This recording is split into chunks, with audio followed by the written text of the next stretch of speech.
গোপালগঞ্জ নামে এক গ্রামে পাশাপাশি ছিল দুই সবজিওয়ালার দোকান। একজনের নাম রামু আর একজনের নাম গোপাল। রামু হাসি খুশি মিষ্টি কথা বলে ক্রেতাকে খুশি করে দিত, তাই রামুর দোকানে প্রতিদিন লাইন পড়তো।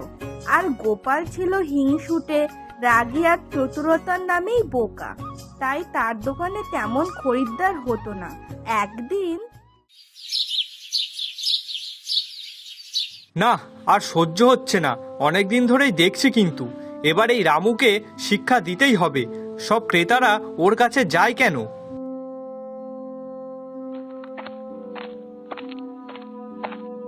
রামু, তোর কি আর কোনো কাজ নেই? এক তো তুই আমার দেখে দেখে সব সবজি আনবি, আর তারপরে আবার বাজারে সব লোকজনকে কি বশ করে রেখেছিস। একটা লোকও আমার দোকানে সবজি কিনতে আসে না, আর এই সব হচ্ছে সব তোর জন্য। চিন্তা করো না বন্ধু, তুমিও চেষ্টা করো, তুমিও সফল হবে। তুমি কি জানো না, অন্যের উন্নতি দেখে হিংসা করতে নেই। কিন্তু তুই ইচ্ছা করেই তো আমার দোকানের সব। আরে না না বন্ধু, তুমি আমাকে ভুল বুঝছো। ওই যে আমি বললাম না, তুমি চেষ্টা করো, দেখবে তুমিও একদিন ঠিক সফল হবে।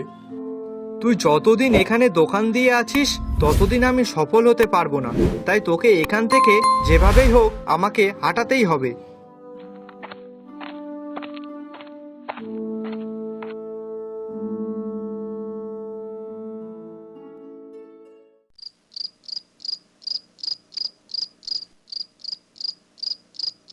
কি গো, কি হয়েছে?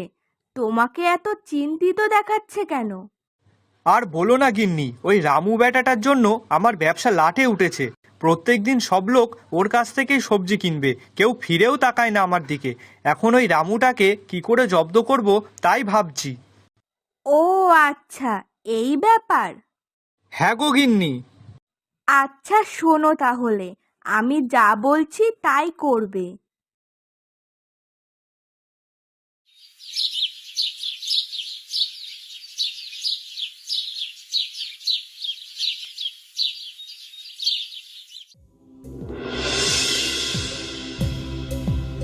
এই এই, ওই দেখ, গোপালের দোকানে সবজি 50% ছাড়। চল চল, শিগগিরই ওখানেই চল। হ্যাঁ হ্যাঁ, চলো সবাই।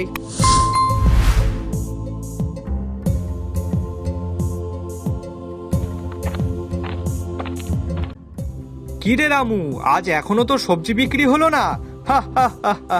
চিন্তা করো না বন্ধু, তুমিও চেষ্টা করো, দেখবে তোমারও হবে। হা হা হা হা।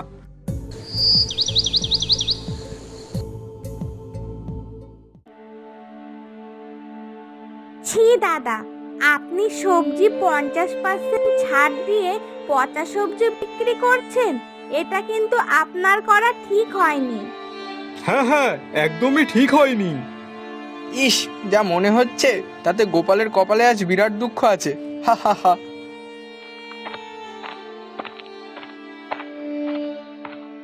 কি গো, কি হয়েছে? তোমরা সবাই ওখান থেকে ওইভাবে ঝামেলা করে ফিরছো কেন?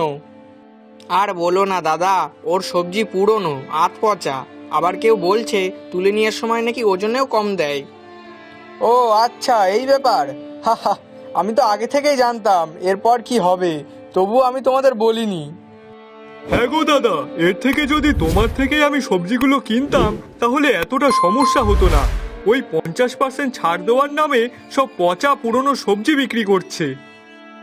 আর আমরা সেই লোভে পরে ওখান থেকে সবজি কিনে ঠকেছি। ভুলটা তোমাদের না, অমন সবজি হাফ দামে দিলে যে কেউ সেখান থেকে সবজি কিনবে। কিন্তু তোমাদের একবার বোঝা উচিত ছিল যে এত কম দামে যখন সবজি দিচ্ছে তাহলে নিশ্চয়ই কোনো ভেজাল মেশানো আছে। হ্যাঁ ঠিক বলেছ, আমাদের ওটাই তো ভুল হয়েছে, আমরা একবারও ভেবে দেখলাম না। আচ্ছা ছাড়ো ছাড়ো, যা হওয়ার তা হয়ে গেছে। এখন বলো তো দেখি, তোমরা কে কি নেবে? হ্যাঁ হ্যাঁ, আমাকে 1 কিলো আলু দাও তো। আর আমাকে 500 লঙ্কা, 1 কিলো পেঁয়াজ।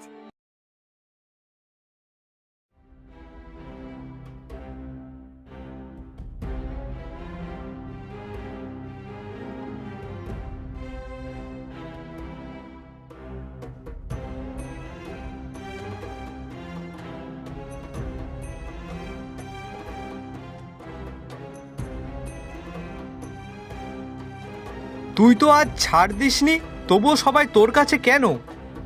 আমি ছাড় দেইনি ভাই, কিন্তু তাও মানুষ এখানে কেন আসে জানিস? কারণ আমি বিশ্বাস বিক্রি করি। মানুষ এখানে আসে শুধু সবজি কিনতে নয়, নিশ্চিন্তে কিনতে। ওই জন্যেই ছাড় না দিয়েও লোক আমার কাছেই আসে।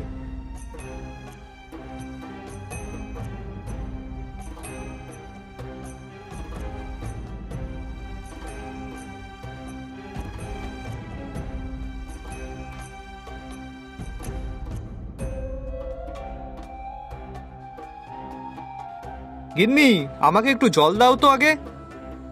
হ্যাঁ, আনছি।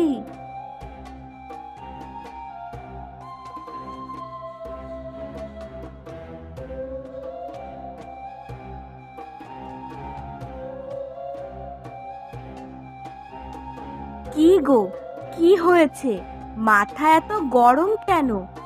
আচ্ছা, মাথাটা একটু ঠান্ডা করো। আর কি হয়েছে সেটা আগে বলো। ওই রামুটাকে যতদিন না জব্দ করতে পারছি ততদিন আমার মাথা ঠান্ডা হবে না। কেন, আবার কি হলো?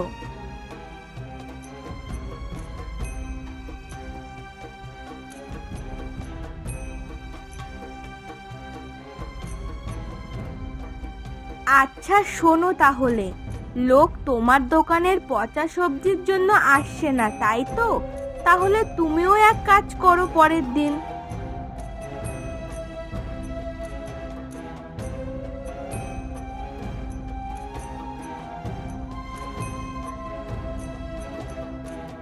বাহ গিন্নি, বেশ ভালো একটা বুদ্ধি দিয়েছো। হ্যাঁ, তাহলে আর কি, ঠিক সময় বুঝে তুমি কাজটা সেরে ফেলবে। হ্যাঁ হ্যাঁ, অবশ্যই।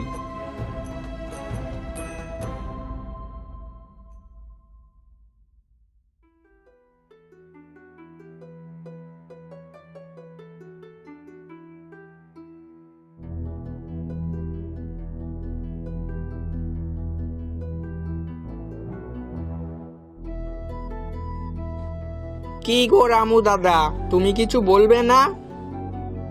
না গো, আমি মুখে কিছু বলবো না, আমি কাজে করে দেখাবো। আচ্ছা তুমি একটু সরে দাঁড়াও তো।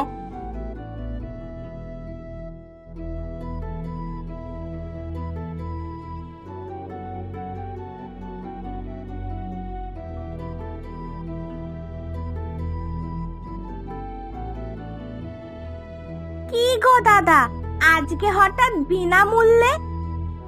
হ্যাঁ, আজ টমেটোগুলো একটু পচা আছে তো, তাই বিনামূল্যেই। সে কি, তাহলে তুমি পচা টমেটো বিক্রি বা করছো কেন? আরে এইসব ওই গোপালের কাণ্ড, আমি নিজে চোখে দেখেছি। ছি ছি, গোপাল এই কাজ করেছে? না না, এবার থেকে ওর দোকানে আর মোটেই যাওয়া যাবে না। গ্রামবাসীরা সবাই বুঝে গেল কে আসলে দোষী, আর তাই সেদিন থেকে গোপালের দোকানে কেউ যায় না এবং সবাই তাকে এড়িয়ে চলে। যার ফলে কিছুদিন গোপাল খুবই হতাশ ছিল, আর একদিন সে নিজের ভুল বুঝতে পারে।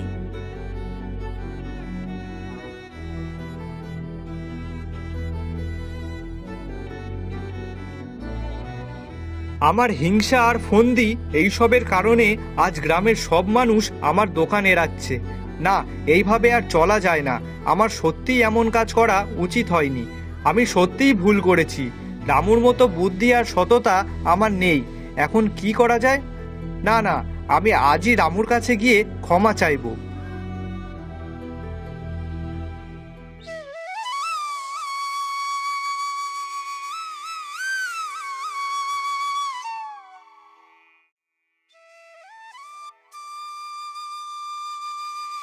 গোপাল, সকাল সকাল এখানে কেন? রামু ভাই, আমি ভুল করেছি। আমি হিংসা করেছি, ফন্দি বানিয়েছি। আজ বুঝতে পারছি শুধু সবজি বিক্রি করলেই হয় না, সাথে বিশ্বাসও অর্জন করতে হয়। দয়া করে তুই আমাকে ক্ষমা করে দে। গোপাল, ক্ষমা সবসময় করা যায়, কিন্তু মানুষ প্রতারিত করলে তার বিশ্বাস হারায়, আর বিশ্বাস পুনঃপ্রতিষ্ঠা করা খুব কঠিন। তবে হ্যাঁ, তুই চাইলে সব ক্রেতাদের মন আবার জয় করতে পারিস। তার জন্য আমি একটা ছোট টিপসও দিতে পারি। কি টিপস বল? তবে শোন, প্রথমে তুই তোর পচা টমেটোর ফন্দি বন্ধ কর, গ্রাহকদের সাথে সদয় হ, মজার কথা বল, কিন্তু কখনো কাউকে ঠকাস না। আর দিন শেষে নিজেকে প্রশ্ন কর, আমি কি আজকে কাউর ভালো করেছি নাকি কাউকে ঠকালাম? ঠিক বলেছিস রামু, আমি আজ থেকেই এটা চেষ্টা করব। এরপর গোপাল দোকান খোলার নতুন নিয়ম তৈরি করলো। সব সবজি তাজা রাখবে, সবার সাথে ভদ্রতা করবে, আর বিশেষ করে রামুর কাছ থেকে বুদ্ধি শিখবে। আর দুদিনের মধ্যেই গোপালের দোকানেও মানুষ আসতে শুরু করলো। কিন্তু এবার তারা শুধু সবজি কেনার জন্য নয়, গোপালের হাসি আর ভালো আচরণ দেখেও আসতো।